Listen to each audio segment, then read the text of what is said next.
Tonight, Cardinal Gregory calls out President Joe Biden. The Archbishop of Paris goes above and beyond the Pope's motu proprio to restrict the traditional Latin Mass. A Spanish bishop falls in love and leaves his episcopate. And major changes are coming for Catholics in Cincinnati. Welcome to another edition of Frontline Headlines, bringing to you news that matters. Listen across social media platforms and on your favorite podcast. Now here's your host, Jonathan Ross.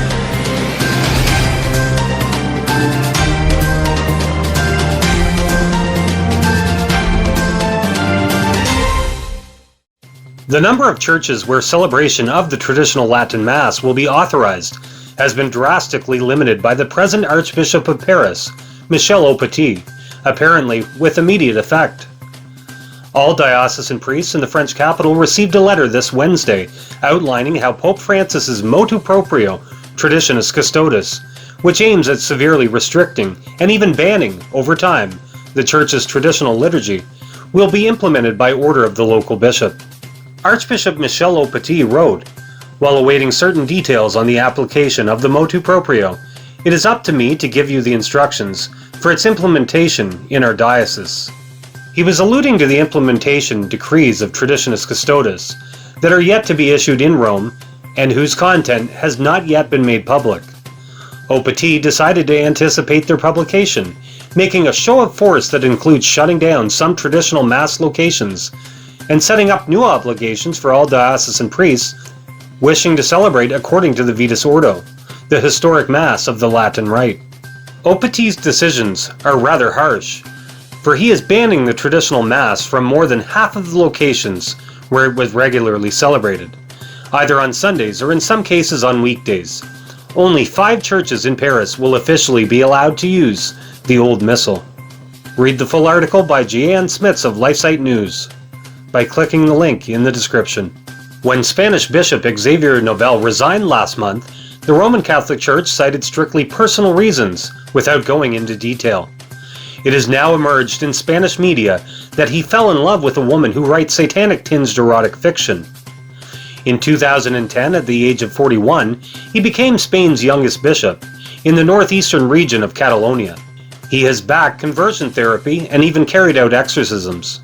Seen as a rising star in Spain's Catholic Church, his decision to resign with the Vatican's approval came as a surprise last month. He is said to have met several times with Vatican officials as well as with Pope Francis himself. His Excellency was traditional in his remarks on abortion and homosexuality, but his outspoken support for Catalonian independence was controversial. It came as a shock when it was reported that he had fallen for divorcee Silvia Caballal, a psychologist and erotic novelist. The news site said that the former bishop was now looking for a job in the Barcelona area. The writer's books include such titles as The Hell of Gabriel's Lust and the trilogy Amnesia. In a blurb for one of her works, the reader is promised a journey into sadism, madness, and lust, and a struggle between good and evil, God and Satan, with a plot to shake one's values and religious beliefs. To read the full story, click on the link to BBC News.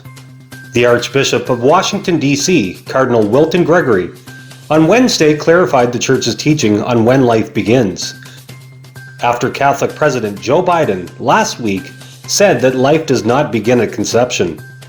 The Catholic Church teaches and has taught that life, human life, begins at conception, said Cardinal Wilton Gregory at a Wednesday luncheon of the National Press Club in Washington, D.C. So, the President is not demonstrating Catholic teaching, he said. Last Friday, September the 3rd, President Joe Biden said he did not agree that life begins at conception. "I have been and continue to be a strong supporter of Roe v. Wade," he said at the White House, answering a reporter's question on abortion. "I respect them, those who believe life begins at the moment of conception and all. I respect that. I don't agree, but I respect that," Joe Biden said. When asked if the Church had recently softened its teaching on abortion, Cardinal Gregory said that the Church's teaching has not changed. "Our Church has not changed its position on the immorality of abortion, and I don't see how we could, because we believe that every human life is sacred. Every human life is sacred," said Cardinal Gregory. By this time next year, religious life will change in some way for almost every Catholic priest, parishioner, and student in the Archdiocese of Cincinnati. Parishes that have stood on their own for decades or longer will be grouped into families overseen by a single pastor.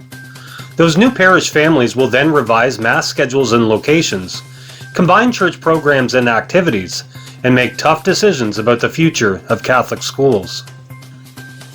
No final decisions have been made about what, exactly, the Archdiocese will look like a year from now, but planning for the reorganization, known as Beacons of Light, has been underway for months and promises to bring dramatic change.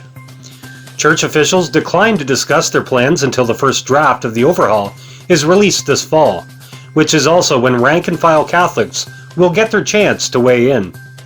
There's no secret, however, about why change is coming.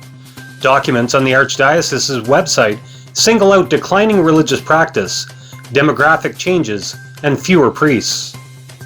Catholics have been told for months in church bulletins and online updates that the goal of Beacons of Light is to address those problems and make their parishes more stable and vibrant for the years to come. In a short video posted on the Archdiocese website, Archbishop Dennis Schnurr said the purpose of the reorganization is to equip the Church with everything it needs to lead people to holiness, and through holiness to salvation.